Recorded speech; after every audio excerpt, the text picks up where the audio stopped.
Disclaimer. The story you're about to hear recounts a crime of unspeakable violence.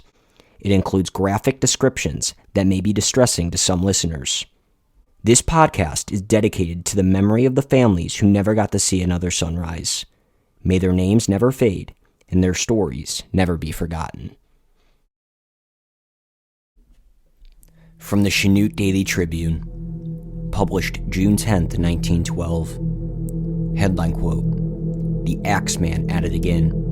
8 people found murdered in their beds. An entire family and 2 guests wiped out." End quote. It has been 112 years since the most brutal mass murder in Iowa's history had occurred. At the time, it was one of the most baffling crimes ever committed, and to this day, it remains just as perplexing. This is the first case we will examine, done by the transient axe murderer who rode the rails across the Midwest in the early 1910s. Ladies and gentlemen, join me today as we dive into the Villisca axe murders of 1912.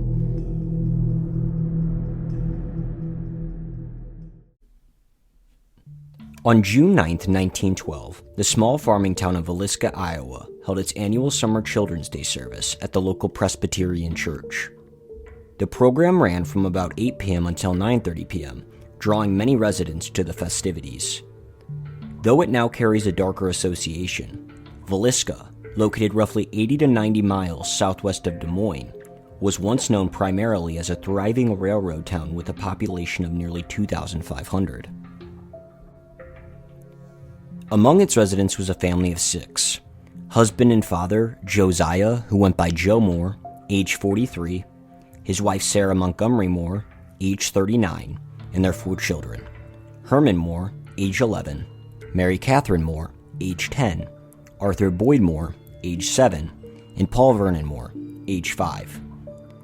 The Moores were a well-loved and admired family, known for their generosity and involvement within the community.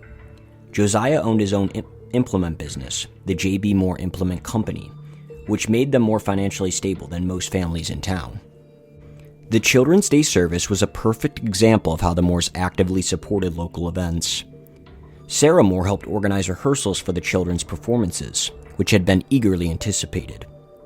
That evening, Mary Catherine invited 2 friends to stay the night, sisters Lena Stillinger, age 12, and Ina Stillinger, age 8. These 2 sisters would also be participating in the services. Originally, Lena and Ina planned to return to their grandmother's house after the event, but as the evening progressed, they became uneasy about the idea of walking alone in the dark. This fear was likely intensified by the town's decision to cut power to its street lamps that night due to a local dispute with the town council, making the streets even darker than usual. Concerned for their safety, Joe Moore called the Stillinger home and received permission for them to stay overnight at their house instead. The Moore family and the Stillinger sisters then walked together to the church for the 8 p.m. service. It went off without a hitch. Children sang their gospel songs, and proud parents looked on from the pews. By 9:30 p.m., laughter and friendly chatter filled the streets as families made their way home, unaware that this would be the last time anyone would see the Moore family and the 2 Stillinger sisters alive. At around 4:30 a.m. the next morning, the Moores' next-door neighbor, Mary Peckham, began her morning duties at home like any other Monday. As she was hanging laundry in her yard at around 6 a.m., she started taking note of something feeling off. The Moore household was eerily silent. The family was always up by then. Children doing their morning chores, Sarah cooking breakfast, and Joe preparing for work. Thinking they had simply slept in after a long Sunday, Mary let the Moores' chickens out of their coops and returned to her tasks. By 7:30 a.m., however, her unease grew. The house remained unnervingly quiet, with no movement inside. Unable to shake her concern, Mary Peckham decided to call Joe's brother, Ross Moore, who owned a pharmacy near the Moore family's business. Ross, too, found the silence unusual and told Mary he would come over with a spare key to check on them. Before heading to the Moore house, Ross stopped at Josiah's store to see if his brother had arrived at work unnoticed. He hadn't. With concern growing, Ross asked one of Josiah's employees, Ed Epperly, to accompany him to the Moore residence. By 8:15 a.m., Ross and Ed arrived to the small white house located at 508 East 2nd Street, where Mary Peckham anxiously waited. The three of them circled the house, knocking on windows and calling out to the family, but there was no response. More disturbing, all the windows had their shades drawn or were covered with clothing. With dread creeping in, Ross pulled out his spare key and unlocked the parlor room door. Nothing could have prepared him for what he was about to uncover. Ross cautiously stepped inside, his eyes struggling to adjust to the darkness. As he slowly moved through the parlor, he hesitated at the first bedroom door. When he pushed it open, he was met with a sight that would haunt him for the rest of his life. He could make out the shadow of two figures lying in bed, both being bludgeoned beyond comprehension. Staggering backwards in shock, Ross stumbled out onto the porch, collapsing onto the steps. Barely able to form the words, he turned to Mary Peckham and muttered, "Get the town marshal." It was Ed Epperly who ran to find the town marshal, Hank Horton, who was on Main Street at the time. When he found him, he breathlessly relayed the grim discovery. Without hesitation, Horton abandoned his daily tasks and rushed toward the Moore residence. When Horton arrived, he found Ross Moore sitting on the porch, pale and shaken. "What seems to be the trouble, Ross?" he asked. Looking up into Hank's eyes, Ross responded, "I'm afraid something awful has happened in there. I want you to go inside and see." Horton struck a match from his jacket pocket, the faint glow casting eerie shadows against the walls as he stepped inside. Following in his footsteps was Ed Epperly, who, despite his mounting dread, could not resist the urge to see for himself. The first bedroom confirmed their worst fears. Two victims, covered in bedclothes, their heads crushed beyond recognition. Then something even more disturbing. One of the bodies, positioned in an unnatural way, as if the killer had staged it for some grotesque pleasure. Horton lifted the shades of the north window, allowing daylight to illuminate the horrors of the room. A blood-stained axe leaned against the south wall. An oil lamp sat right next to the murder weapon on the floor, its chimney removed and oddly placed beneath a dresser. Two Bibles rested on top of the dresser, one labeled to Lena and the other to Ina. It was now clear who the two victims were. Unable to stomach what he had seen, Ed Epperly fled the house, leaving Marshal Horton to continue all alone.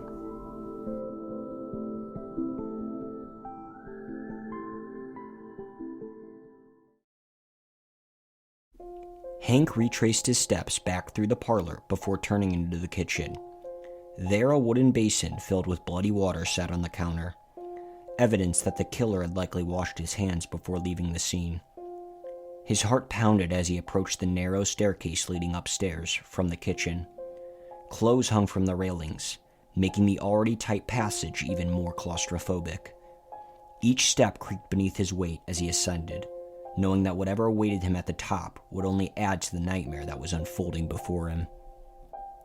Upon reaching the top of the stairs, Hank found himself in the bedroom of Joe and Sarah Moore. The house had no hallways on the second floor, just a direct entry into the rooms. He reached out and pulled up the shades of the north bedroom window, allowing daylight to illuminate the horror before him. In the northwest corner of the room, Joe and Sarah Moore lay side by side in bed, their bodies undisturbed, but their heads covered with cloth. Their faces had been bludgeoned beyond recognition. Hank noted that the killer appeared to unleash extra fury on the parents, likely because they were the only ones capable of stopping him. Blood splattered the bedstead and streaked the walls surrounding the bed. Despite the sheer brutality of the attack, both Joe and Sarah showed no signs of struggle, leading investigators to believe that they had been murdered in their sleep, never even waking before the fatal blows fell. Now, in terms of Sarah Moore, I disagree. She is the only victim of the 8 whom I believe might have awoken during the attack, but we will talk about my reasons as to why I feel this way during the discussion part of the episode. Horton continued into the bedroom adjacent to Joe and Sarah's, where he discovered 4 more victims. Scattered toys littered the floor, as if the children had been playing before bed, unaware of the horror that would soon unfold. Deep axe marks marred the ceiling, a chilling testament to the frenzied brutality of the attack. In the northeast corner of the room, Herman Moore lay face down, a cloth covering his face. In the southwest corner, Catherine Moore rested on a small sofa, her face also concealed beneath a piece of cloth. In the small bed across the room, Boyd and Paul Moore lay side by side, their faces similarly covered. Their young, fragile skulls had been shattered, unable to withstand even a few blows. With his inspection complete, Hank rushed down to Ross on the front porch, delivering the news that would forever change the course of the town and the lives of those involved. "My God, Ross, there's somebody dead in every bed."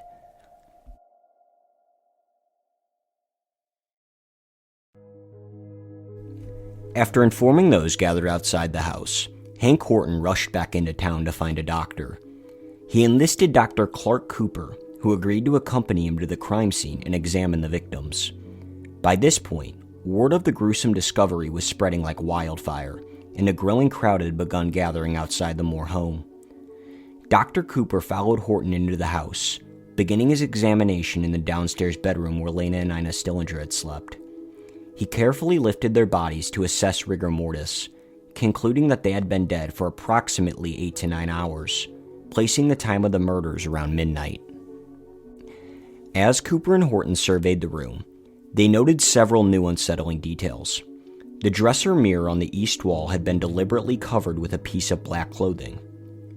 Then, near the foot of the bed, a slab of bacon wrapped in a dishcloth lay on the floor beside the bloodied axe, which leaned against the south wall. Further investigation revealed 2 additional disturbing finds beneath the bed. The first was Lena's undergarments, which had been removed. This detail, along with her body's unnatural position, led early investigators to suspect a sexual assault. However, a more thorough examination later determined that none of the victims had been assaulted. After taking note of all these new additional details, the 2 men then retreated back out to the parlor and made their way through the kitchen, approaching the staircase that led to the second floor. Once they ascended, Hank pulled up the remaining window shades, allowing light to spill into the darkened rooms. Meanwhile, Dr. Cooper carefully examined the bodies of the Moore family.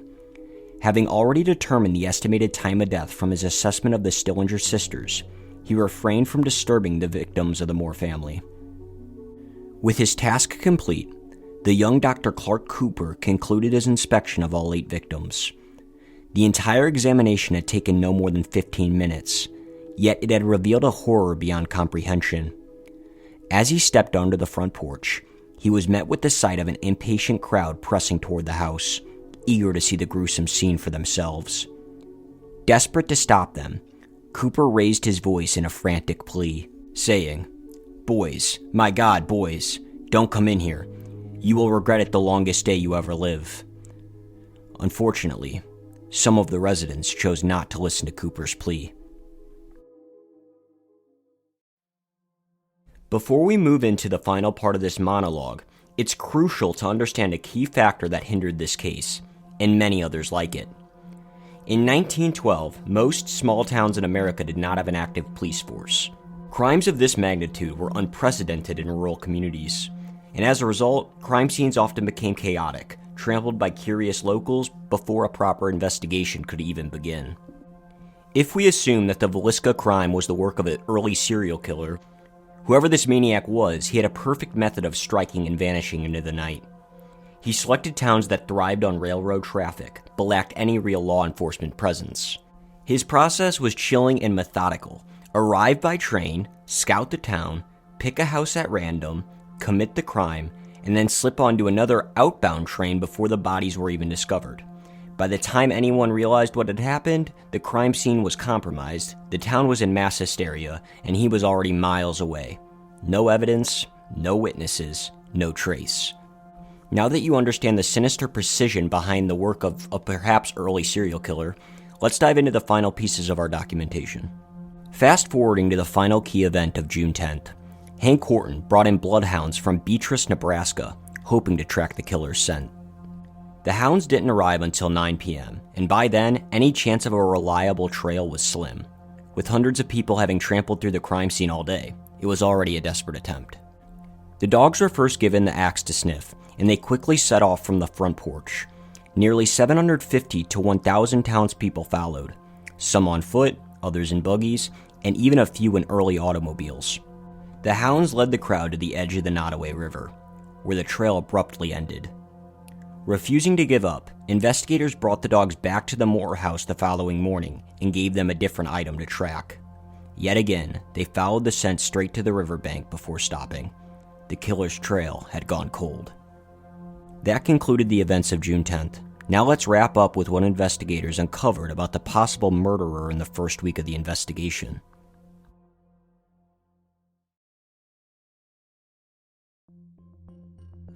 M.W. McClary, a fingerprint expert and special agent with the U.S. Department of Justice Bureau of Criminal Investigation in Leavenworth, Kansas, was called to Villisca to examine the crime scene for any viable fingerprints. Though his search yielded nothing usable, he conducted the most thorough forensic analysis of the house, drawing several chilling conclusions about the killer's actions and motives. McClary dismissed robbery as a motive almost instantly. Valuables and money had been left completely untouched. Instead, he believed the murderer was mentally unstable and driven by sexual impulses, with Lena Stillinger as the primary target. Her body's position and the removal of her undergarments supported this theory. Given the similarities to other axe murders that were happening right at that time across the Midwest, McClary suspected the same perpetrator was responsible for all of them. Examining the second floor, McClary noted an axe mark on the ceiling of the children's room, moving from south to north, a strong indication that the killer was left-handed. The placement of plaster dust on the floor suggested that the mark had been made in a frenzy, supporting the idea that the killer wildly swung with the axe one-handed, even scoring the ceiling in the process.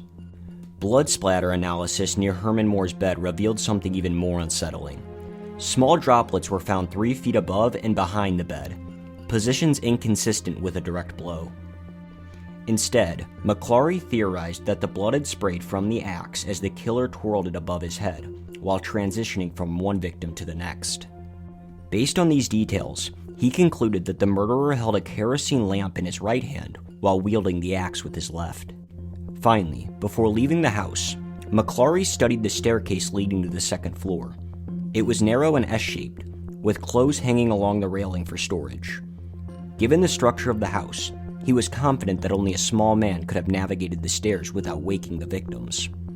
He also noted how loud the staircase was, something any visitor to the house today can still experience.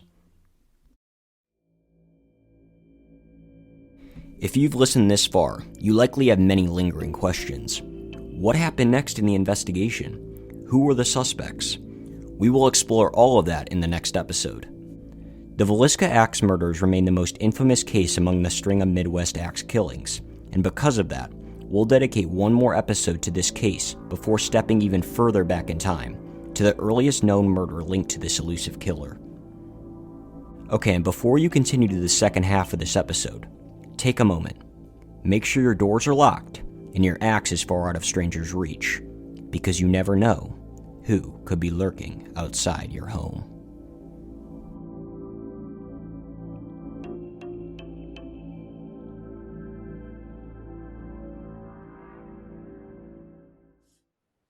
You gotta love that. You gotta love that. That's all Yes, right. indeed.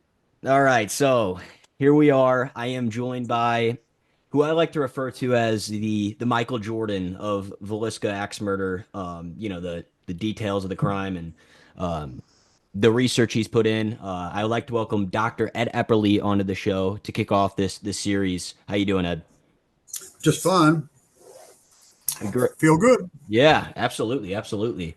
And before we, dive into anything, can you so this obviously pretty known murder. How did you get started in this? How did it come about? I had heard of it, as a child.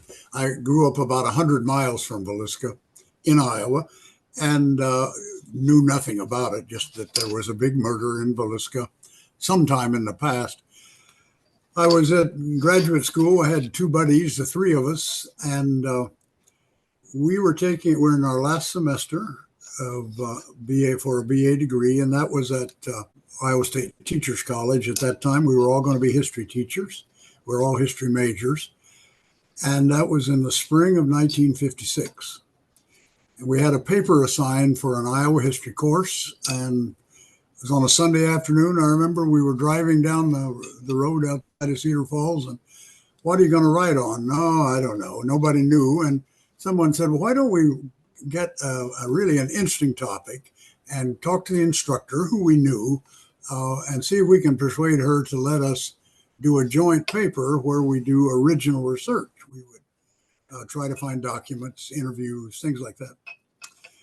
And then we had to decide, well, what are we going to do? And we picked on the Villisca axe murder. None of us knew anything about it. And so in the spring of 1956, the three of us drove a long way. It was 200 plus miles to Villisca. We found out people that knew something about it, and one of us would go there. And then we would get together as a team and go over the notes that we had taken and tried to make sure we remembered what we'd been told. And then we wrote the paper, and I just got interested in it. And I and one of the fellows, a guy named Don Brown, who's dead now, but the two of us continued to research for about a decade. He dropped out. He went to Indiana, and it wasn't convenient to work together. And I just kept working along, and pretty soon it's been 65 years. Yeah, no, it's quite a journey, quite an origin story. I am gonna you wrote a book recently, you released it, what was it, 2022?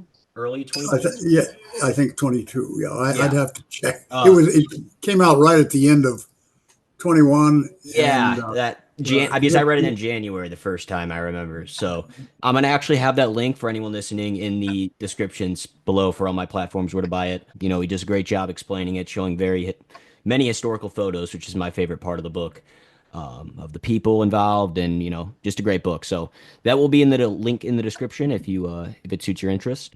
But here we go. Let's talk about this crime, and I feel like it's important we talk about the life before it. I want to dive into especially the Children's Day service. Moors and Stillingers, they go to this service, and was this an annual yes, event for the it Presbyterian? was. It was the end of the Sunday school year. They started Sunday school in September, kind of followed the school pattern, and ended in this case in June. Let's see, that'd be the 9th of June. And it was not unusual. A lot of churches did this. They would put together a program. The children sang hymns and read Bible verses and gave testimony, I suspect, and to kind of demonstrate what they had learned in Sunday school Yeah, during the right. year. And you had the four more children, and then two neighbor girls. They were hardly neighbors. They lived out in the country, about a mile, maybe a mile and a half from the Moors. But they were friends with Catherine, Lena, and Ina Stillinger, although some people call it Stillinger. So you had six kids there. And then Mrs. Moore, Sarah Moore, she and the pastor's wife, Mrs. Ewing, they were in charge of the program. And so that's how they spent the evening before they went home after that. So. Yes. Okay. And like, how was life? Like you always think about this murder, how it impacted this town. It was a pretty promising future, correct? With like before this all happened. I mean, this was a booming town. Oh, sure. That was a very prosperous time in American agriculture from 1910 to 1920.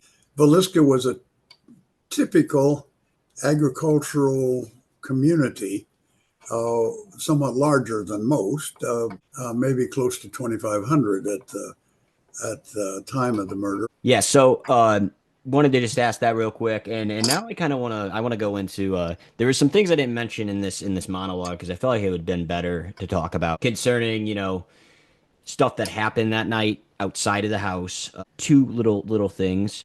One being the town watchman, Hank Horton, who actually like stated earlier in the episode, he's the one that went in there and upstairs for the first time, did the first sweep of the house, and he was with his Mike Overman, another fellow in the town square. Correct? That's correct. Was this around 10 o'clock at night of the murders?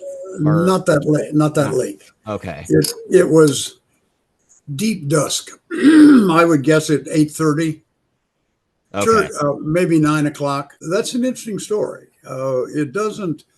Nothing came of it in the sense they didn't follow it up at the time, but it floats around in the back of your head It does. about this. Uh, the murder house was 1 block north of the town square. The town square at that time did not have sidewalks, but it did have cinder paths. And one of those started in the northeast corner of the square and ran to the southwest corner, an X. The other one started in Yes. the Yes. northwest corner and ran to the south. Hank Horton was the day marshal. He was on duty from morning until evening. Uh, Overman, Mike Overman, his actual name was Henry, but everyone called him Mike. He was much younger. I think he was 26 at the time. Okay. Hank was in his 40s. The two of them were walking from the northeast corner to the southwest corner along about 8:30, 9 o'clock. And it was dark, but not full night. There was still a little glimmer of Yes. light. Yeah. And Right. here came a fellow that they both recognized as a stranger. They did not know who it was. A town that size, marshals generally knew virtually everybody in Right. town. Exactly. And they didn't know who he was. They didn't describe him. He was walking kind of hurriedly to the northeast up that cinder path, which is, after all, exactly how you would walk if you were going to the murder house. You It's might have gone north and then east, or you might have gone east and then north. But either way, he was doing that. Uh, when they passed him, he had his head down and did not respond. Mike Overman said, hello, Hello. Yeah. and he didn't respond. And as they walked past each other, Hank said to Mike, why didn't you make him speak back? And Mike said, well, I didn't think about it. I didn't seem he wasn't doing anything wrong. And Hank said, well, I always make them speak back. I want them to talk to me. Then Hank said, well, uh, he's probably just a farmer from south of town somewhere, is going to church to pick up his girl. And that was the Yeah. I conversation. mean, yeah. I mean, that's, hindsight, obviously it's like, oh, dang. Like, but it's like, I Yeah. mean, I can easily see both the reasoning. That's one of that's one of those things I look back on and just like, and the street lamps didn't add to that with them being Yeah. Yeah. out. I know it was still, there was, I do think it's a little bit, it was definitely still, they were pretty scattered. I would assume the street lamps, it wouldn't have, Well, yeah, that wouldn't have the impact that we think of big blue or yes. orange lights that cover half a block. These were single bulbs with a metal shade above them. And I don't know whether they were 60 watt, 100 watt, I don't know. But Yeah. they gave you a little bit of light when you walked under them, where there'd been a fight between the municipal power company and the town council. And so the lights weren't on that night. And some people have thought maybe this was significant and so on. But I've tended to dismiss that because, one, they didn't give very much light anyway. Secondly, those people thought that maybe it was a local arranged murder and they cut the lights to make it easier. Yeah. Yeah. I can And easily see it. that isn't why the lights were out. No, yeah, it was, yeah, though there was a much more of a dispute that we won't go into, but Yeah, if you look into it enough, you can find actually stuff online about it, yeah, in newspaper archives and stuff. That's the first event I wanted to talk about that I did not talk about in that monologue that you heard at the very beginning. I also want to talk about Xenia Delaney event. Or yes, sure. so this was a telephone operator at the time. It was around, what was it, 2 a.m. the night of the murder? 2:10, 2:10 2:10 a.m. a.m. because she woke up and looked at her clock. Actually, let me just give a little lead up. Yes. Mike Overman took over that night, and Hank went home, and he was there. He rattled the doors. There wasn't anything unusual downtown. And then sometime after midnight, uh, he went out of the jail, which was downtown, and walked out into this park I was talking about, the town square park with the X Yes. paths. And he went back and sat on a bench with under the trees where he could see the whole downtown, but people would not see him sitting in that dark area in the shadows of the trees. And he sat there from sometime after midnight, 1 o'clock at the latest, until 4 or so in the morning. And he didn't see a thing. He did literally not a thing. He said there wasn't a person walked by, there wasn't a wagon or a horse rider, anything. That's gives you some idea that the town had gone to bed and was absolutely quiet. Well, Xenia Delaney was a young woman, 19, I think. Don't hold me to these dates. Ed, you're completely all right, man. Don't apologize. You're all good. She was in Rossmore, brother of the murdered man, had a drugstore downtown, and above was a room that was rented to the Mutual Telephone Association. And she was the night operator for them. She came on work at 6 in the morning and left at 7 next morning. So all night she was in that room. She had a clock, and she also had a cot in the room because nobody made telephone calls in those days late. And anything after 10 was an emergency, or you wouldn't call. You'd wait till tomorrow. And so she didn't get any business to speak of. And the company allowed her to rest on the cot. And so she got there through an outside cast iron stairway that came up the outside of the building to the second floor. Probably about 30 steps. It's a big, long stairway. It's currently has been torn down. It was there until a year or two ago, maybe 3 years ago. You can still see it though on Google Earth. Yeah, we did that together previous night. It's around. It had a loose step,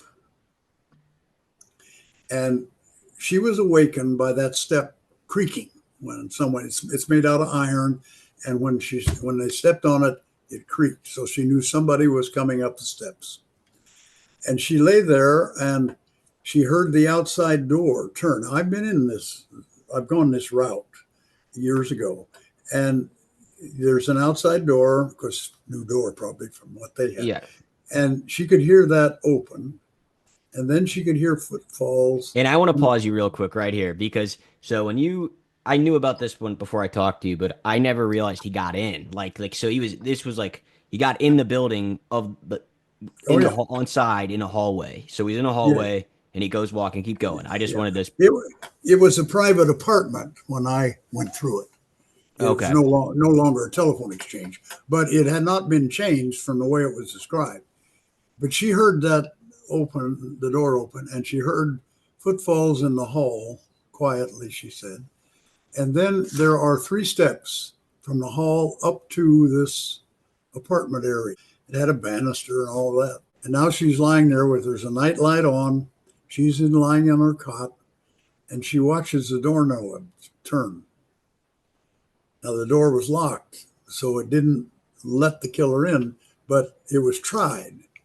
And then she heard the steps going back and down. She got up and tried to look out of a south window to see who was on the stairway, but it's too steep and too close to the window. She could not see. Have you ever just thought, like, if this was the killer? I mean, obviously this could be a rare coincidence. That night of all nights, she's never was awoken, and that's the night she is.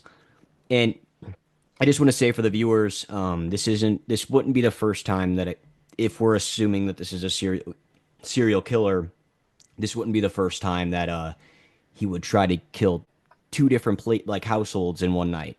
Like, this man got pretty lucky, though. I mean, all things considered, in terms of just never really being seen. I don't know, that story though, I always go back to that just because that just seems like too big of a coincidence. Especially if the murderer was a serial killer, and just take the murders that are related to Villisca in most people's minds. If those things were true, then Villisca, and if Villisca was part of that series, I have a suspicion that the killer was not always satiated by the murders he committed and went looking for another victim. Right. Right. And But it's that's speculation. I don't it have is, any and evidence. that's the thing that, like, I think it should be pointed out before we get into the crime scene here. Like, as much as we want to know, and as much as people discuss it, you will never know. And That's right. you don't want to get too dangerous into the speculation, because that can just lead to stories getting twisted and Yeah, stuff you like. see that there's a lot of that in people who I have the advantage of being relatively close to the murder. I mean, I have been to Villisca many times. That was an advantage. Secondly, there are a lot of records about the Villisca murder. I mean, people don't talk about that. They don't realize it. The Iowa State Historical Society has a large Villisca file, and that's available. I mean, it's uh, the people who made the film about it, they went to district court and argued that it had lost control. The county had lost control of it, and it was in private hands. And so they said that we should be able to use it too. And the court ruled that they could. And so the Xenia Delaney story, she was called before the grand jury and asked all these questions. And that's where I got the information. I wasn't there. I just but I could read what she said under oath about Yeah. 5 years after it happened. It must have been pretty scary though for her to recall it, in uh, Yeah. but yeah, so that's that. I want to now. This is going to be the juicy part. I wanted as I don't know where that came from, but there's some things in this crime scene that even people that are aware of this case today, that there's some things that are said that aren't true, and I just want to talk about this, really walk through this crime scene. Um, this is probably going to be the biggest segment of this little talk we have, but discuss each room. So Ross discovers Hank walks through it the first time, and then he calls Cooper to come in with him for the second walkthrough Yeah. so he can correct. Actually, Hank went up as soon as he went through the house. They locked the door. Hank went up town to get the doctor. He got Cooper, and they came down. I think Okay. Cooper had a car. There were a few cars in 1912. Yes, I Not yeah, it was still a horse-drawn society, but for it's sure. But changing. there were Yeah. people that were starting to drive. Yeah. Anyway, uh, uh, Hank has written. He spoke to several grand juries and investigations, and has made several statements about what he saw. But Hank said that he let himself in the west door, which opens into a parlor, and off of the front parlor was a small room that I've heard some say was Catherine's bedroom, that she stayed in that bedroom. I don't know that for sure. Some have said it was a guest bedroom. Some said it was a sewing room with a bed in it. But it did have a bed in it. And Ross had said that he had seen blood on the bedstead in that bed, in uh, that'd be the northwest corner of the And house. I got a question actually about the bed in this Yeah. house.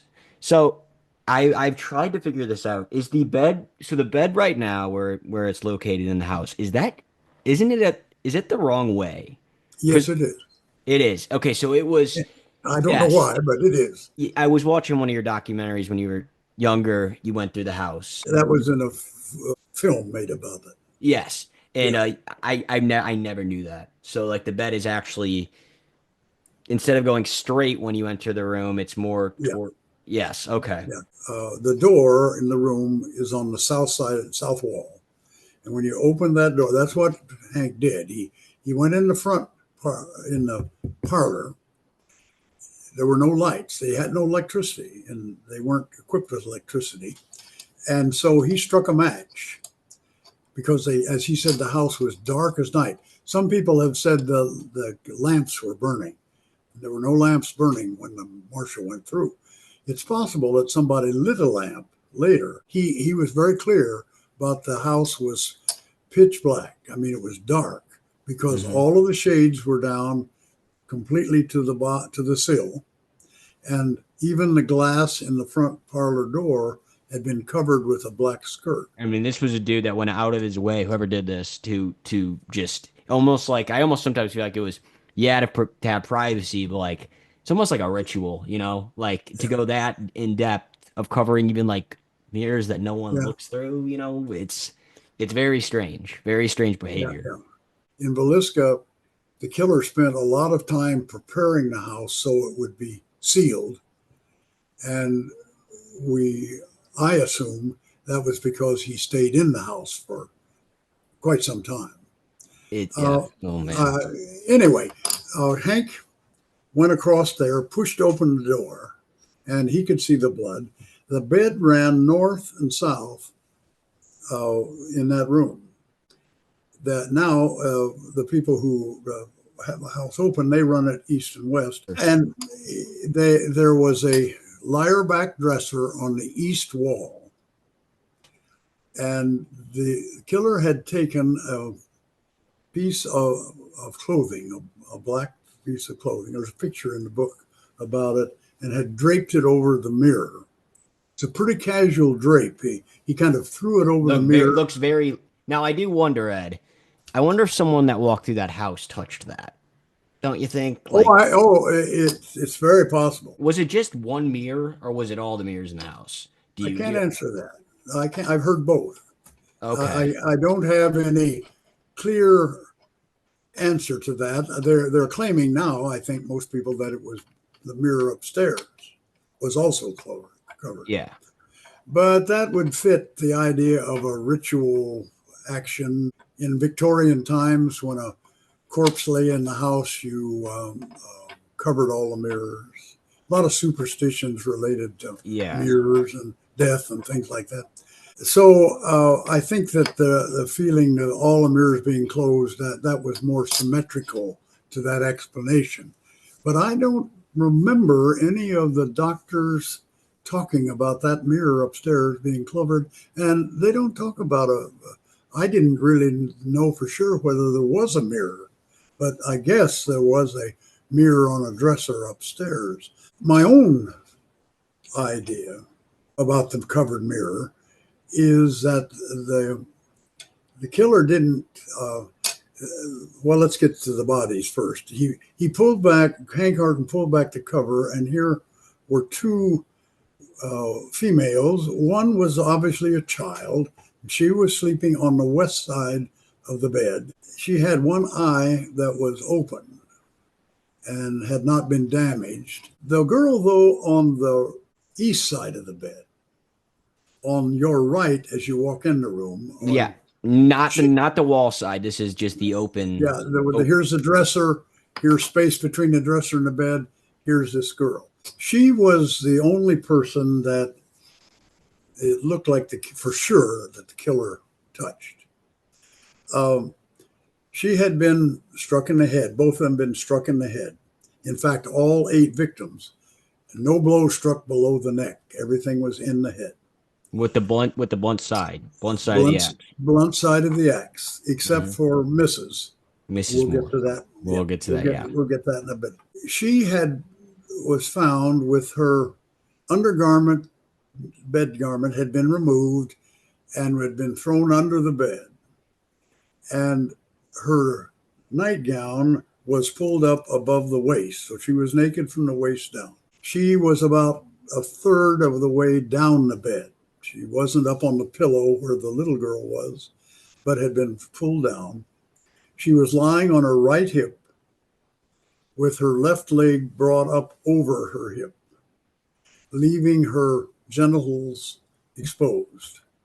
Right. And in fact, she was at the very edge of the bed in a kind of a crosswise manner, uh, so that her buttocks was just about, I think Hank said about an inch of it showing uh, under the cover. The cover didn't cover her absolutely completely. There was a lamp at the foot of that bed. with the chimney taken off, and it was under the dresser. It was gold. It was a gold watch on the dresser, which proved to be Joe's watch from upstairs. There was a 4 or 6 inch length of chain. It looks like the killer might have just jerked it and broke the chain. Not an expensive watch, and it was just sitting on the desk. Oh wow. Okay. On the Yeah, no, I forgot about that. I mean, I remember of hearing it, but I just forgot that that's actually was something found was the watch. Yeah. The axe, which still had blood and hair on it, although it had been wiped, had a piece of clothing thrown under the bed, and then the axe was leaning against the south wall. There's a walk space around the bed, and so it was there. And then wrapped up in a cheesecloth or dish towel, there'd been disagreement about which it was. There was a 4-pound piece of slab bacon. Yeah, it's probably the most bizarre. I mean, like But then the mirror, at least they reported that the mirror was covered downstairs, and there's a photograph of it being covered. I think what happened was that the killer was sexually obsessed by the girl, and he put her in a position of display. Now, he'd be doing that with the mirror right behind him. And his moving around, I suspect he caught a flash of himself. Yes. All houses in those days with no electricity, we're not used to that. There would have been a dim, flickering light, and you'd cast shadows. And so he might have even startled himself by moving and seeing movement. And he didn't want to see movement. Or he didn't want to see himself. I mean, I don't know what his internal emotions feelings were. And so he blotted that out by throwing the mirror over. He also covered the faces of all the victims with a piece of clothing and then pulled the covers over them. So he did blot out the event to some extent.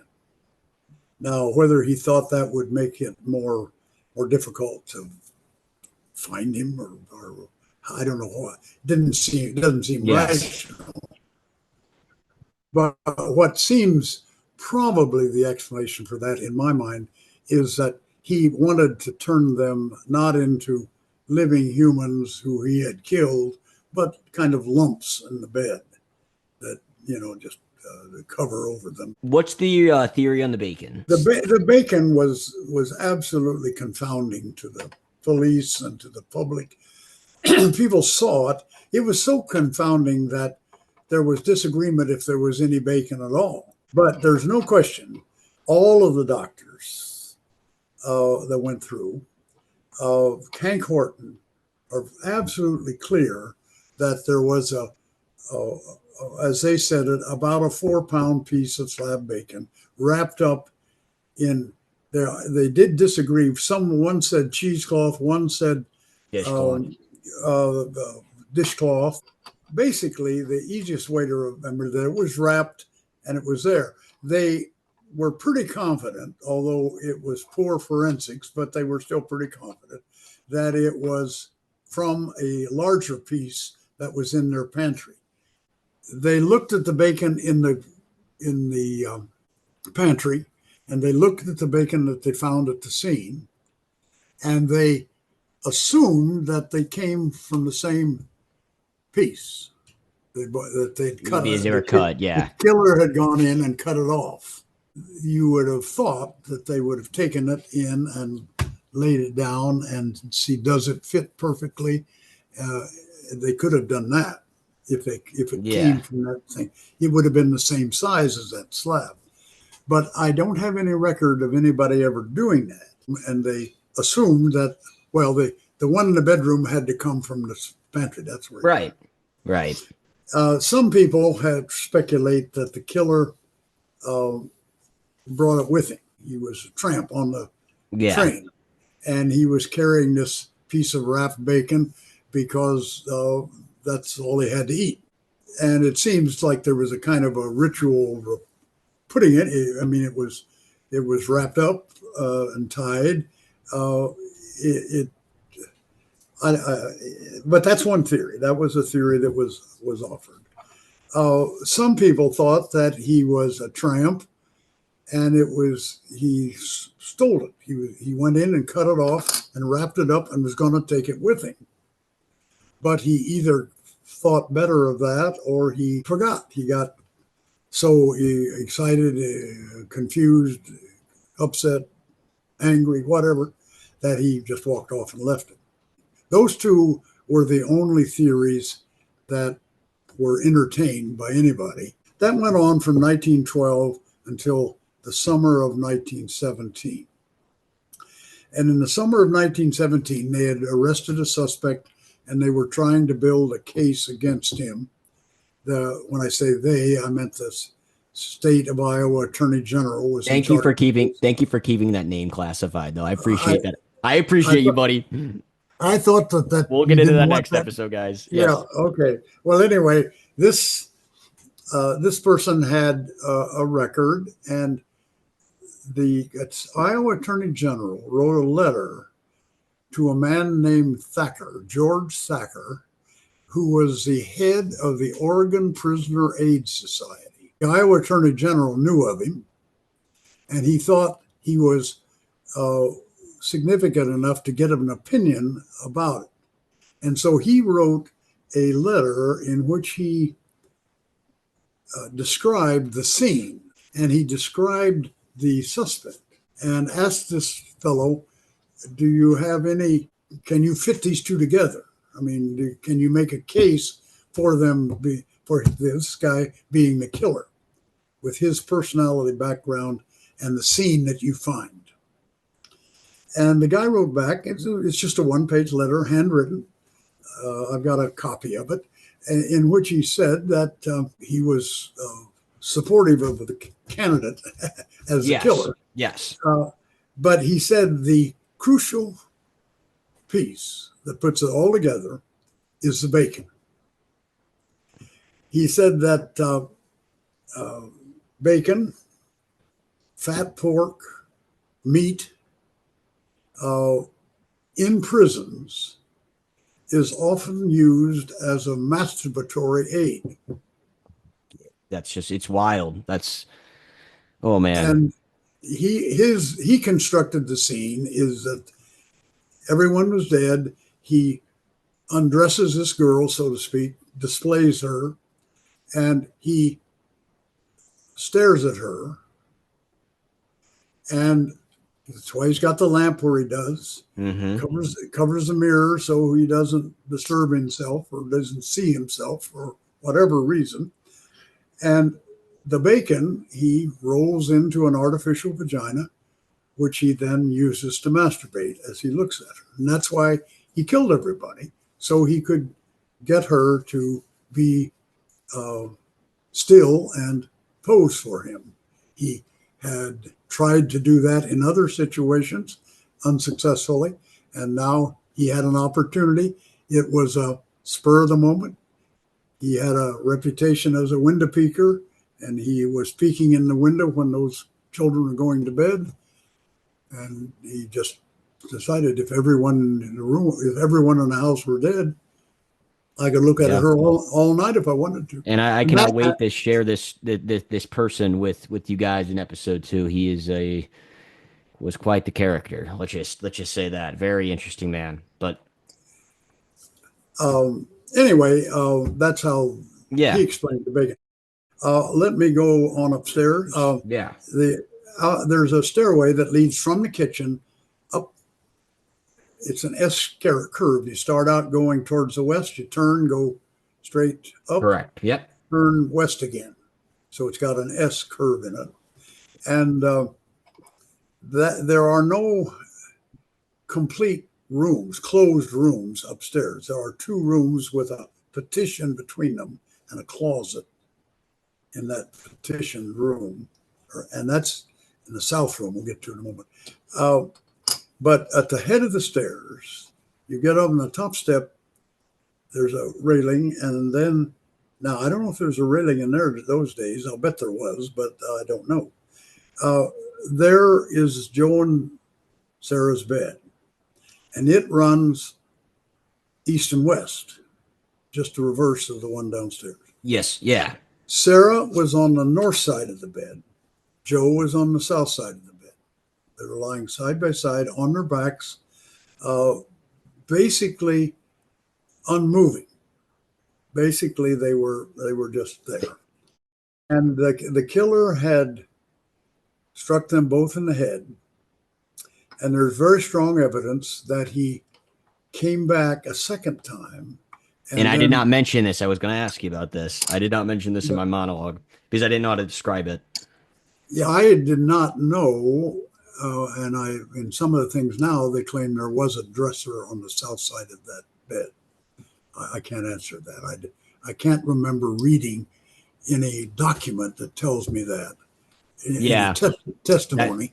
But they're saying now that there was. And one, I haven't read all the documents. No one ever gets everything. Secondly, I could have forgotten it. I can't remember. But anyway, that was the room. If you go through that room, go south, you come up the steps, turn to your left and go south, you go into where the 4 more children were sleeping. They were all struck in the head.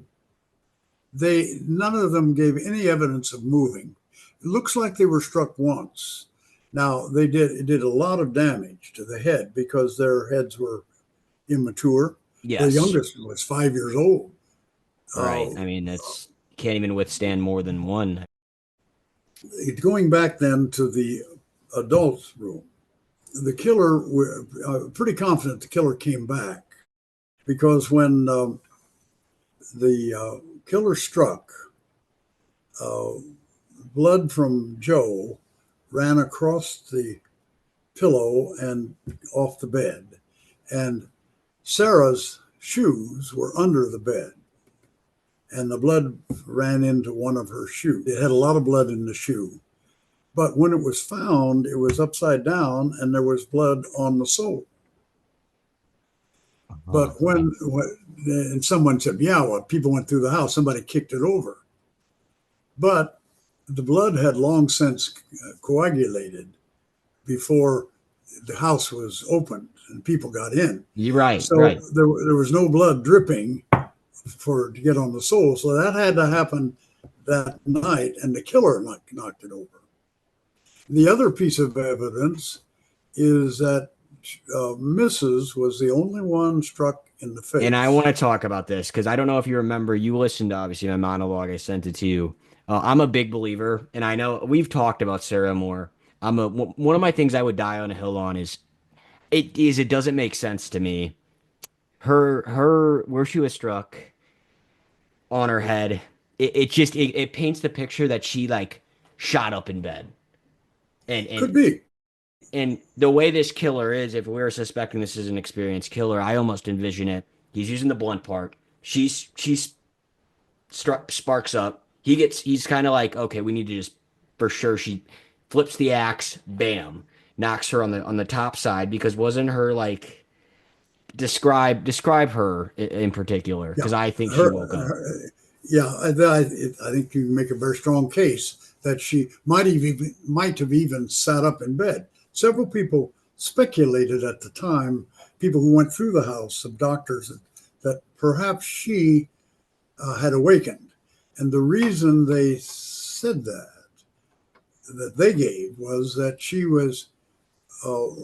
had scooted over against her husband and her head was found against his shoulder, like she might have sat up. And they thought that she went that way. What you're saying, and I can see the argument that you strike the victim and, they sat up and you struck them and they fell back and then you got worried and you hit them to make sure they were dead. But the evidence that the killer left and then came back is also supported by that because the killer hit her just above the chin and proceeded to strike up across the face to the forehead, into the forehead, Mm-hmm. and so that as one doctor put it, her face was reduced to approximately 1 inch slices.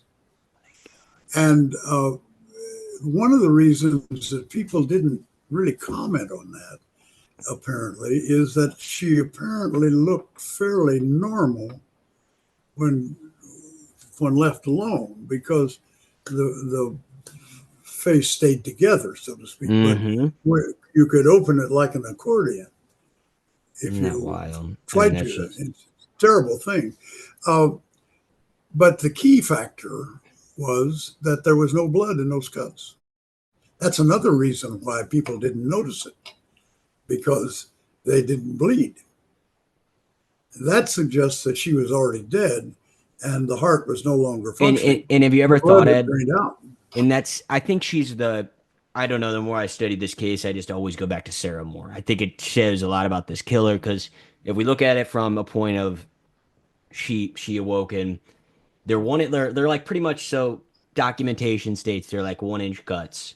And it's very it's almost like precise. It's almost like this killer went back to like it sounds messed up and I hate saying it almost like to like make a piece of, Mhm. put a little like a creativity in his work. I don't know, like how are I I don't know, like it's like a Sure. somebody like a movie that Halloween, Michael Myers, he does stuff with Yeah. his victims after I Yeah. know it's a horror Yeah. movie, but almost like the 1 inch cuts, I feel like that's almost has to be like intentional if none are like overlapping and they're almost like perfectly.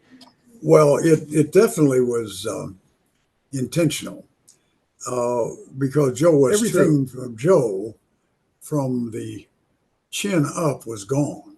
I mean, he just had the skull, the back of the skull was still lying on the pillow, but everything else was blown away. The killer had struck him repeatedly, and at least one doctor speculated that maybe the killer just turned the axe on its side and hit him with the flat of the axe and just mashed the Oh whole wow, area yeah, in. So the two key factors, I think, I'm no forensic scientist. I know, yeah, yeah, Never studied it, but I know that scene intimately, and the two factors that are somewhat in conflict, it seems to me like, if you look at the room downstairs, you have a very strong case that the killer was sexually motivated. He was a voyeur. He mm-hmm. wanted to look at the person, and he killed everybody so that he could do that. And that, of course, fits one of the suspects. Yes, But if you go upstairs, it looks like a rage murder. The children it's were so killed. interesting, yeah. The children were killed in a kind of a humane way. I mean, whack. They never knew what hit them. They didn't show any signs. They weren't even disheveled in the bed, and they weren't moved. Some people thought they ran around and the killer chased them and imagined that. And I there always were, like your point though. It is so true how children can sleep through anything. Like yeah, the big yeah, they case did. is how did no one wake up, and Yeah. Well, the parents in that room were dead before the children were killed. I'm sure, because the parents would have yeah, awakened. absolutely. But he got to the top of the stairs. It's two quick blows, and then he's in with the kids and so on. But in the parents' room, the killer just was enraged. I mean, he just destroyed their those the two adults, Yes. and that seems to be a different motivation than you're seeing in the bedroom downstairs.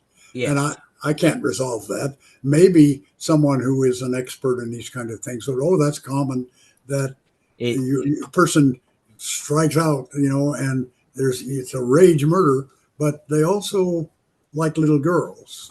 And I don't know if that's true or not. I wanted to talk about the attic Oh, because yeah. this is Yeah. the most it almost drives me crazy based on what I know about how this attic was this house was so small. And I highly advise any listener to go look at this house on YouTube or just like a walkthrough. There's walkthroughs with no sound. Just walking through the house. This was a small farmhouse, and clothes were hung on the railings of this staircase leading up to the second That's floor right. just to preserve. And this attic was holding storage, and there's this huge theory that's still being, I think, tossed around just to make it seem even like a more scary story, that this killer was in the attic and there were cigarette butts found. Where did this all come from, and how did it just kind of materialize into something people believe? Yeah, it was a rumor from the very beginning. Within a day or two of the murder, people were speculating because most of the people had trouble understanding how could a killer come in the house, move around the house, kill these people, and nobody woke up. Maybe misses, but it's debatable. Yeah. And the nobody getting out of bed is pretty clear because of the disposition of the blood. There's a lot of blood and brain tissue and all of this, but it was all concentrated at the heads of the bed, on the pillows, or on the bedstead or the wall Hmm. behind the bed. There, if you get in that room, there is a attic that runs. It's a gabled house, comes up and a flat on top and gable. Almost like a big And closet in a way, because it's like a yeah, door. There's a little door, there's a folding little door. door you have to stoop to get in, Hmm. and that room, the joists that support the roof and all, they run out to the sidewalls and are tied together like any house. And then they have planked over a section of that, maybe 4 or 5 feet. So um, people started to speculate, and one of the people who was very vocal about this was a woman named Minnie Moore. Minnie's a sister to Oh, Joe. Joe. Okay. She worked in Omaha in a store. She was a clerk or something in a department store in Omaha, and she rushed to Villisca. It's probably an hour by train, and got there the first day. The murder had just been discovered. It's probably in the afternoon sometime. I don't know when she got there, and she was speculating that maybe the killer had come to the house, got in the house during church when everyone was gone, and hid in that attic, and then came out. So he was right in Joe and Sarah's bedroom, and so it was a didn't there were no stairs to climb, no noise to Less noise make, can be made. Yeah. yeah, and just boomed right out. Well, there was a reporter there, a man named Hoban, Hoban. Hoban was a reporter for the Kansas City Post. That reporter picked up that story and, in my judgment, embellished it. And he said that there were two things. In that closet, there was a box of ticking, cotton ticking, and it was all scooped out. Someone had been sitting on it or crouching on it, and their weight had mashed it down so the box was concave like that. Yes. And there was smoking material in the uh, closet. Now, that could have been a pipe or pipe dustings. It could have been a cigar, could have been matches. And some people believed that and assumed that was kind of true, and others didn't. But the detective who followed the case, it was to his advantage to use that. So he built up that closet story. But none of the doctors, they looked the house over, and then I think all of them said, I went into that closet or I looked into that closet. They didn't report any smoking material at all. But one of the undertakers had picked up that story, and he wanted to find out himself. So he went into the closet and he said there was there could also have been tobacco juice because a lot of people chewed tobacco in Yeah. those days, and Okay. they spit because it stimulates the saliva glands. And Yes, you got a absolutely. mouthful of tobacco juice, you don't want to swallow it, makes you sick. Yeah. So you spit it out. And he said there wasn't any evidence of smoking in that closet. And the ticking, the box of ticking, he found that. And he said, but it was sitting on two suit boxes. Now, a suit box is a box about 5 inches high, maybe six, and it's made out of a very light cardboard. And you fold up a suit when you buy it from a clothing store, and it'll have trouser and the coat all folded together in that box. And you couldn't put your hand and push on it; it just crush. It's too light. Anything that would cause that cardboard box to bow would have crushed those suit boxes Yeah, it flat. wouldn't take much at all, No, I'm sure. no. No. So That's I what have sold never. me that it's like, I don't know. I just feel like Yeah, that's somebody trying to get a promotion, because yeah. they've thrived on having successful papers, right? Writers and Well, yeah, reporters. well, all of them did it. I mean, it was unethical, but all of them did it. The reporter from Des Moines Register became a very famous reporter in Des Moines Register, and he came out with a story the second or third day that there were burned documents in Mm, the I've heard kitchen about this. stove, Yeah. and that just disappeared. It came out. There were talk about what do the documents mean, could they decipher them, and all of that, and then nothing else was heard of it. And I think both those reporters were confronted with a deadline. They had to get either a telegraph or a phone call into the paper to meet the deadline, and nothing new had happened in the case, really. And so what happens? Well, they take something they might have heard, thought might have happened, and created a story around it so they would have something to send in. That's what Interesting. I I wanted think. to say one more. So the chances are that this killer, whoever did this, there's two different things that I think of. It's he just walked in. One, I think that could be very likely. He takes a lamp on the counter in the kitchen, a kerosene lamp, lights it, bends the wick, does his thing, goes up the stairs, puts the lamp down, and that's how I envision he probably got in. But the other theory that I think it wasn't there, so there was a barn outside and there was like an indentation with a knothole. That's Sure. another thing that gets thrown around. That I mean, but I've Yeah. always that could be the children that were maybe playing. Kids are playing. They're It's like a Yeah. hiding spot. There was an indentation. There was hay in the mow of that barn, a small barn. Lots and lots of people in those days had a little barn in the back of their lot and kept a horse and a carriage, maybe a cow. The Moors did. It faced the house. It's a pretty deep lot, so it's probably 100 feet or more back to that And barn. this barn. By the way, viewers, this barn is no longer. It's completely new. No, Yeah. no, the thing that they built a new building there, but Yes. it's not related to the barn that was there. Um, and upstairs you have the barn. It was a standard barn, only small size, and there'll be a stairway, generally just boards and tacked on, or Yeah.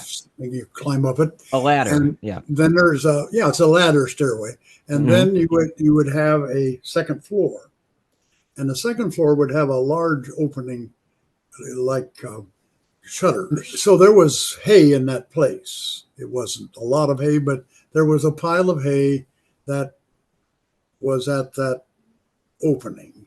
And there was a knothole in the south wall on the second floor that uh, in front of that, it was pretty obvious that somebody had been lying down in that hay. Nobody measured whether it was an adult size or a child size. My personal suspicion, don't have any evidence, no testimony or anything, but my suspicion was that we all know about young kids, these from 5 to 12, kids of Yeah. that age, grade school kids, playing, imagining I got a fort or imagining it's a, Exact. Yeah. I can easily you see that know, view. Yeah. they're defending it. In fact, I can remember a little older than that, junior high age, maybe high school. I think it was junior high. We had a barn just very much like that, not in our house, but kid of mine, a friend that I played with, and we had BB guns. Oh And yeah, just perfect. There were 4 or 5 of us. Two. It seems to me that was 2 against 3. 2 got in the upper barn, and the other 3 attacked. And we shot at each other with those BB Oh guns. yeah, I mean, that's And, what always made me question. I mean, that's something I would do. It's like it does seem like a yeah, perfect spot for kids to yeah. play. And I think that there was a hole in the barn, and I think there was depression in the hay, and I think it was one of the kids, or 2 of the kids, or some of the kids, lying there looking through the knothole, watching what was going on, or Yeah, just playing a fantasy game. The reason I say that, the people who believe that argue that the killer cased the joint. He wanted, so he got there early. I mean, who knows when he got there, and he hid in that barn to see, was this the house I want to attack?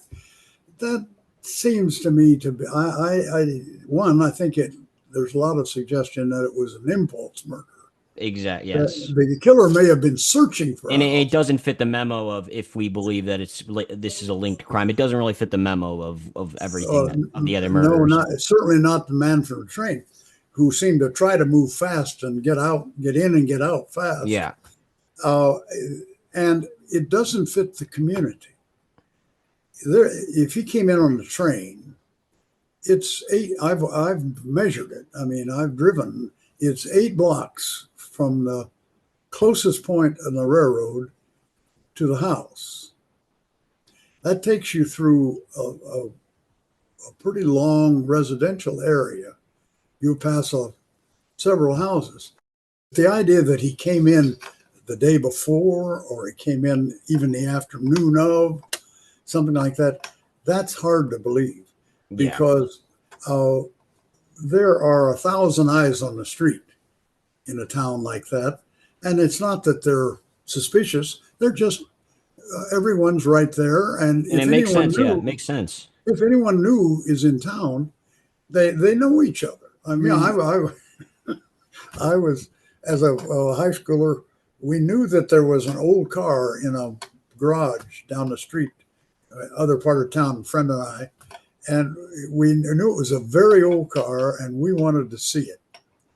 And one night we got our courage up and said, let's sneak in that garage and look at that car. And the poor lady who owned the garage and the car, she had written on the outside, "Stay out or find," FIND. Oh my gosh, that's actually funny. And so we jimmied the lock. It wasn't a padlock or anything.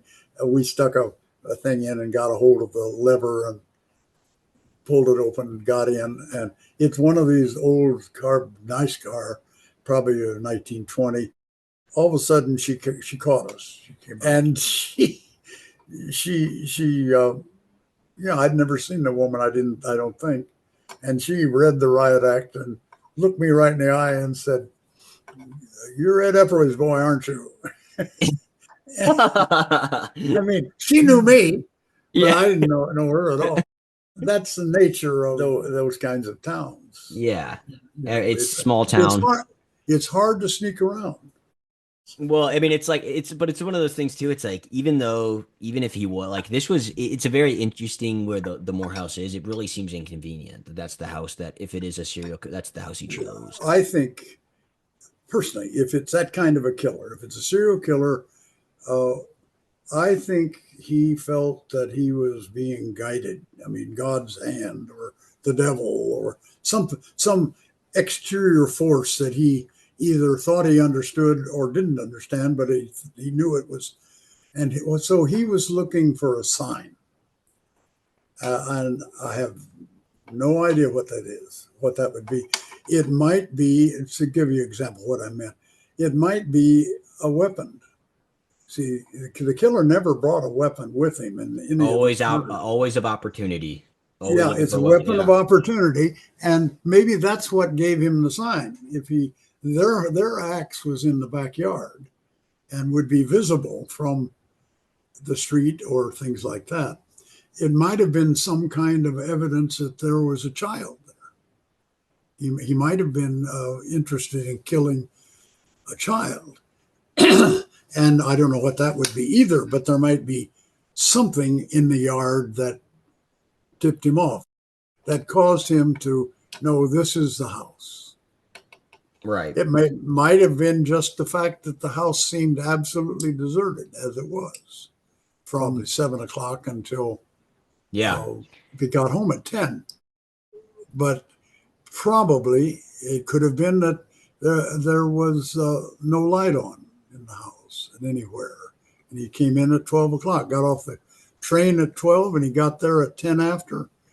And he'd been looking, and here he finally found the weapon. House was dark, and that's all he needed. He went That's the in. sign. Yeah.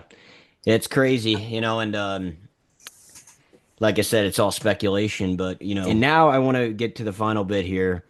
We have a man named M.W. McClory, fingerprint expert from Kansas City, Leavenworth, Kansas, right? Now this guy, was that correct? I think it's pronounced McLaughlin. Okay.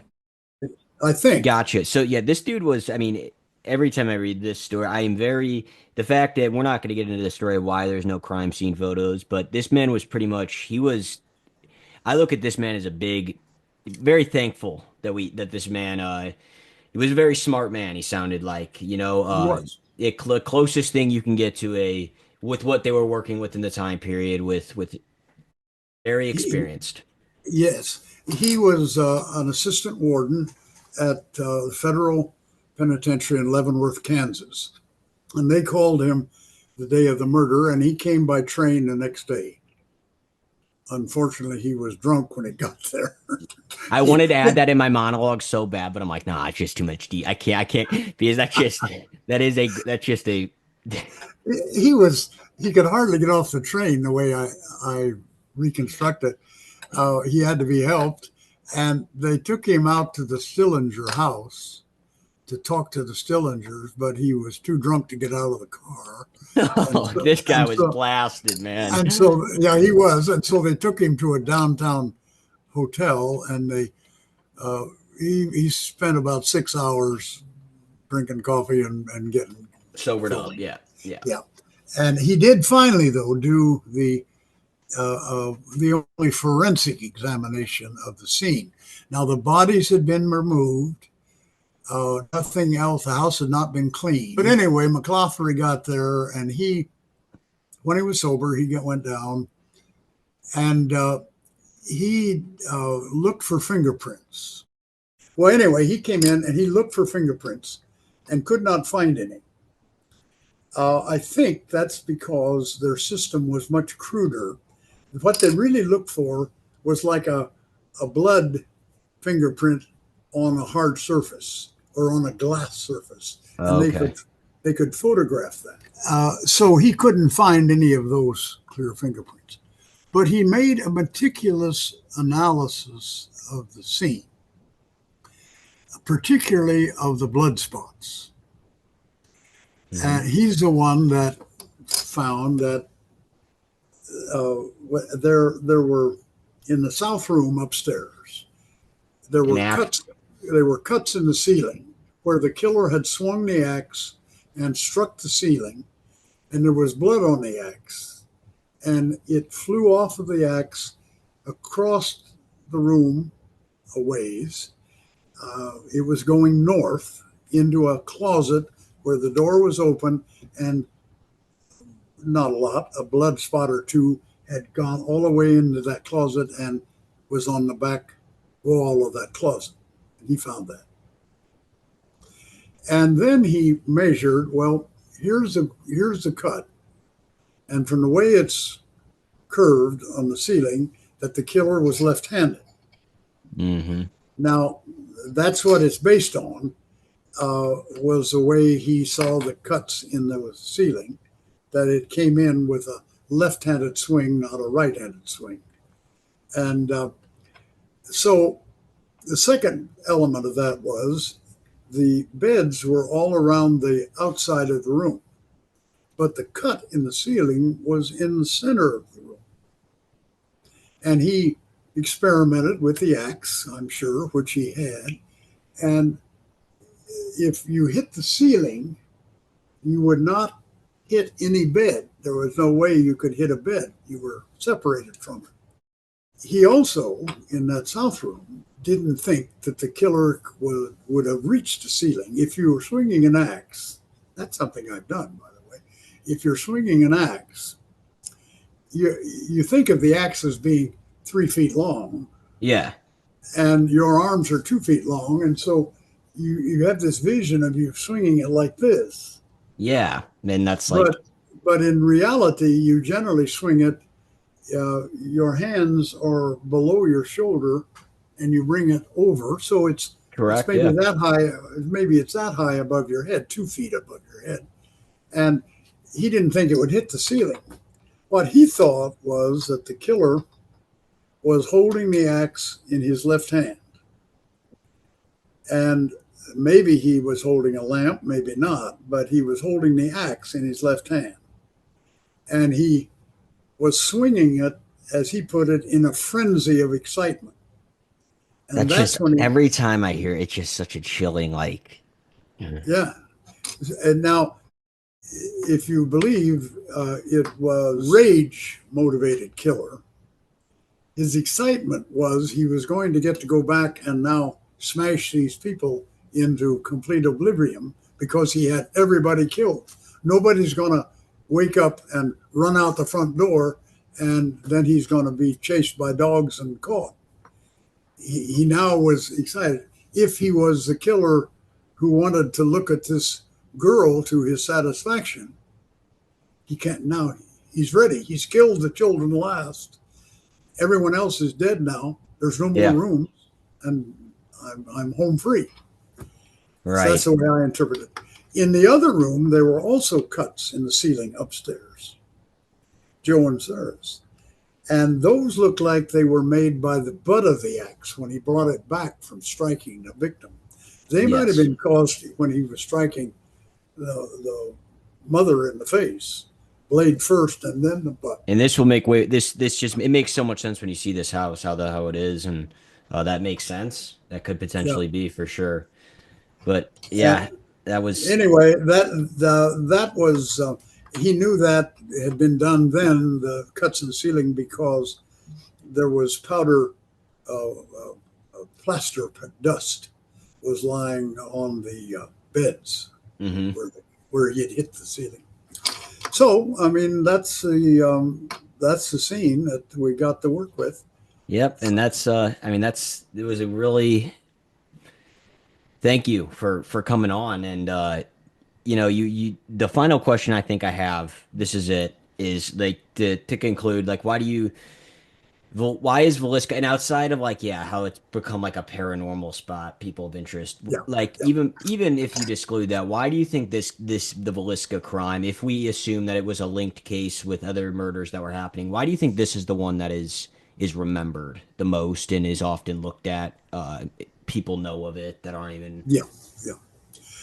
Well, I get asked that question quite a bit. Why do we remember Villisca? And that's really true too. Now, it's not so true now because partly Villisca has gotten a lot of publicity in the last 30 years. Yes. It's really changed. It was not as well known when I got started, but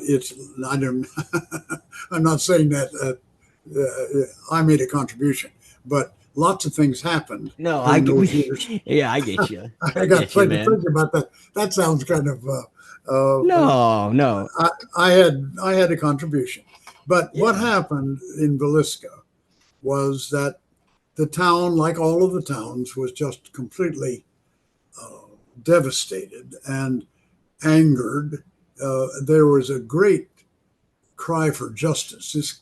These children were killed. Someone has got to pay for this horrible thing.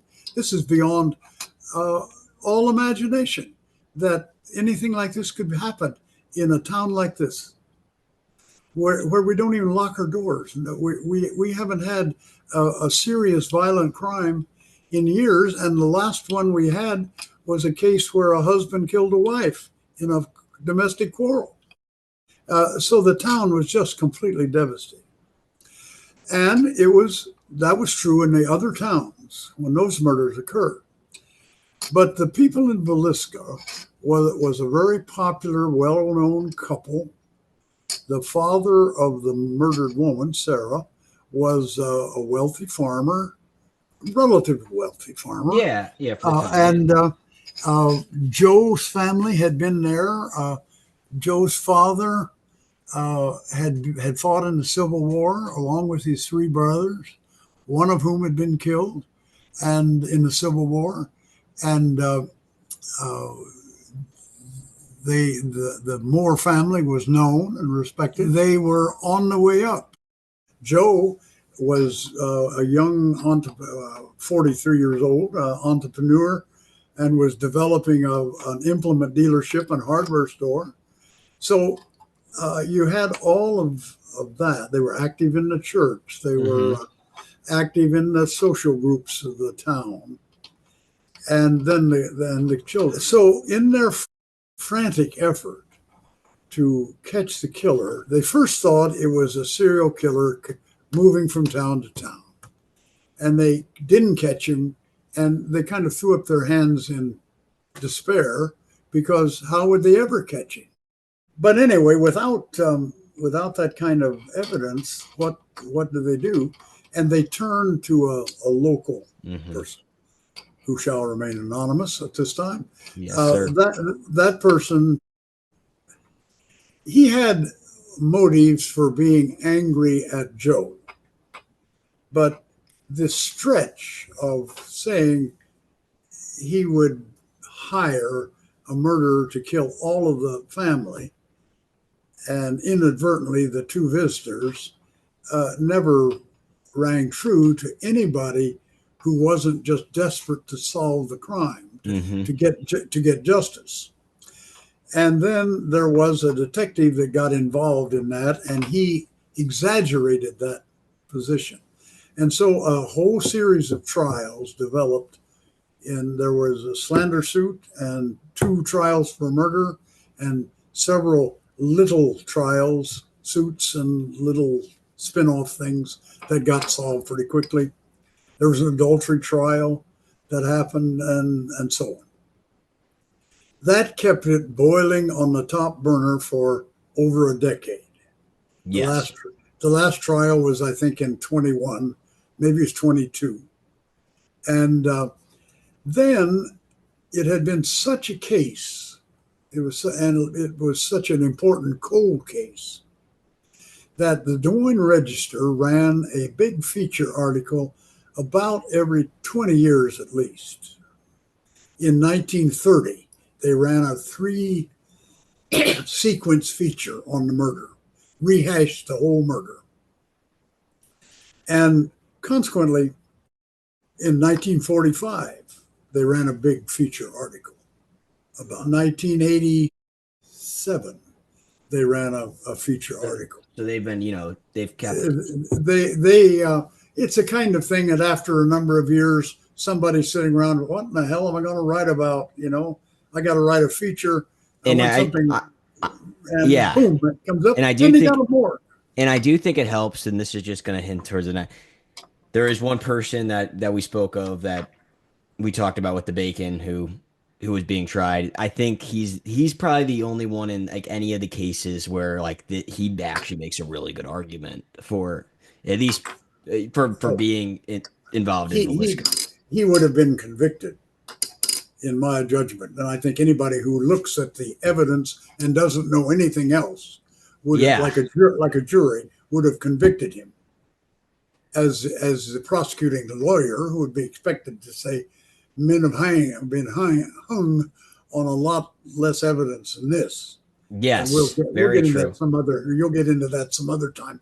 But he wasn't convicted because the feelings in the community were so convinced that it was this local suspect, that even though there was little to debunked. no The only evidence that was against him and it was debunked. was debunked. They still believed he did it, and the other suspect is being framed, and so they wouldn't accept what they like. Somebody, I heard someone say I can't find the quote. Damn, I Oh, misplaced it somewhere. Oh my feet of clay. Oh, I put it somewhere, but I heard someone say that they wouldn't convict this fellow if Christ himself testified against him. yeah, And that, and that everyone, that was a very, well, it was a kind of a colloquial statement, but it was a very strong statement. yes. And I think he was right. It didn't matter what was said on the witness stand; they were convinced in advance that he was not the murderer, and they weren't going to railroad him to the hangman's Right. noose. So anyway, that's where it Yeah. stood. I mean, that's pretty much it, Ed. I want to thank you one more time for joining the show. Like I said, you've been amazing. I've talked to you many times, and maybe depending on how this show goes in the long run, I'm already garnering some attention. A lot of people have been supportive on this Villisca blog I've been on, saying that they're going to tune in. Like, if I grow a little following, I would love, I mean, a live Q&A one day, down the line, if you would be interested. I know that sounds like a really cool idea. Um, Sure, just we can talk. We'll talk about that and see if we yeah, can get yeah, that yeah. I done. just you grow a little audience first, and I appreciate you for coming on. And yeah, we'll just have to stay tuned in the next episode where we'll bring somebody else on. But we got a couple suspects to talk about. See you in episode and enjoy the bloopers that are actually coming on. See you in episode 2. If you enjoyed this first episode and are looking forward to episode 2, make sure to leave a follow and even drop a comment on whatever platform you're listening on. And like I said, what is a podcast without bloopers? Enjoy these outtakes of the monologue to lighten the mood. Josiah owned his own implement business, the J.B. Moore Implement Company, which made them more unable to stomach what he had seen. Ed Sully fled the house, leaving a Horton Marshall. Oh my God. Both Josiah and Sarah showed no signs of struggle, leading investigators to believe that they had been murdered in their sleep, never even waking before the final blow fell. Oh, Joe and Sarah Moore lay side by side in bed, their bodies undisturbed. And in the small bed across the room,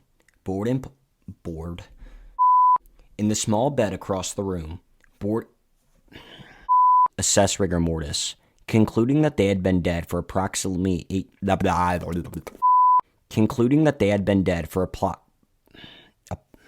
I can't say it right. This detail, along with her body's unnatural position, led early investigators to suspect inflicted that night. The two men met. It's hard. This is hard. Having already determined the estimated time of death from his assessment of the Stillinger sisters, he refrained from disturbing. As he stepped onto the front porch, he was met with the sight of an Boys, my God, boys, don't come in here.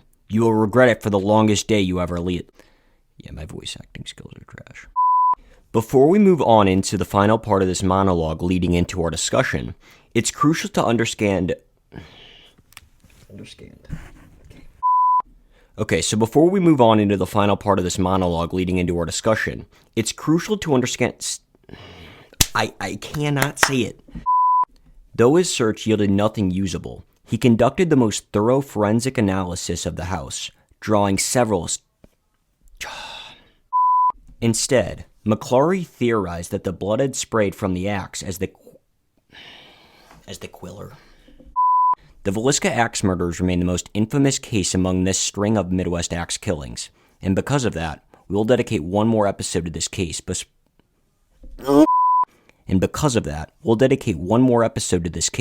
Before stepping back even farther in time to the earliest known murder linked to this